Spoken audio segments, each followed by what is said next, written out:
ഗ്രാമിക ന്യൂസിലേക്ക് സ്വാഗതം. RMP നേതാവ് KS ഹരിഹരന്റെ KK ശൈലജയ്ക്കെതിരായ സ്ത്രീവിരുദ്ധ പരാമർശത്തിനെതിരെ വ്യാപക വിമർശനം ഉയരുന്നു. RMP നേതാവും MLAയുമായ KK രമയും ഹരിഹരനെ തള്ളിപ്പറഞ്ഞു. ഹരിഹരൻ ഫേസ്ബുക്കിലൂടെ ഖേദം പ്രകടിപ്പിച്ചെങ്കിലും നിയമ നടപടിയിലേക്ക് നീങ്ങുകയാണ് CPM.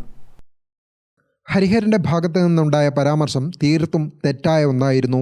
അത് അംഗീകരിക്കാനാവില്ല. പരാമർശത്തെ പൂർണ്ണമായും തള്ളിക്കളയുകയാണ്. ഒരു സ്ത്രീക്കെതിരെയും ആരുടെ ഭാഗത്തു നിന്നും മോശമായ പരാമർശങ്ങൾ ഉണ്ടാകാൻ പാടില്ല എന്ന കൃത്യമായ നിലപാട് തന്നെയാണുള്ളത്. ഹരിഹരൻ തന്നെ ഇക്കാര്യത്തിൽ ഖേദം പ്രകടിപ്പിക്കുകയും ചെയ്തിട്ടുണ്ട് എന്നാണ് KK രമ മാധ്യമങ്ങളോട് പറഞ്ഞത്. പ്രതിപക്ഷ നേതാവ് VD സതീശനും വടകര UDF സ്ഥാനാർത്ഥി ഷാഫി പറമ്പിലും ഹരിഹരന്റെ പരാമർശത്തിനെതിരെ പ്രതികരിച്ചു.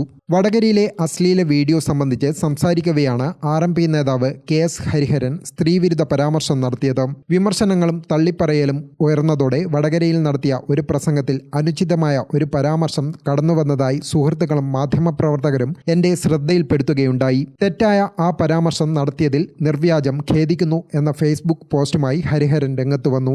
RMP നേതാവ് KS ഹരിഹരന്റെ വിവാദ പരാമർശം ദൗർഭാഗ്യകരമെന്ന് കോഴിക്കോട് DCC പ്രസിഡന്റ് K പ്രവീൺകുമാറും പറഞ്ഞു. ഏതെങ്കിലും സഹോദരിയുടെ മനസ്സ് വേദനിച്ചെങ്കിൽ സംഘാടകർ എന്ന രീതിയിൽ ഖേദം പ്രകടിപ്പിക്കുന്നു. പരാമർശം ശ്രദ്ധയിൽപ്പെട്ടപ്പോൾ പ്രതിപക്ഷ നേതാവും കോൺഗ്രസ് നേതൃത്വവും ഇടപെട്ടു. അപ്പോൾ തന്നെ ഹരിഹരൻ ഖേദപ്രകടനം നടത്തിയെന്നും പ്രവീൺകുമാർ പറഞ്ഞു. News desk Gramika.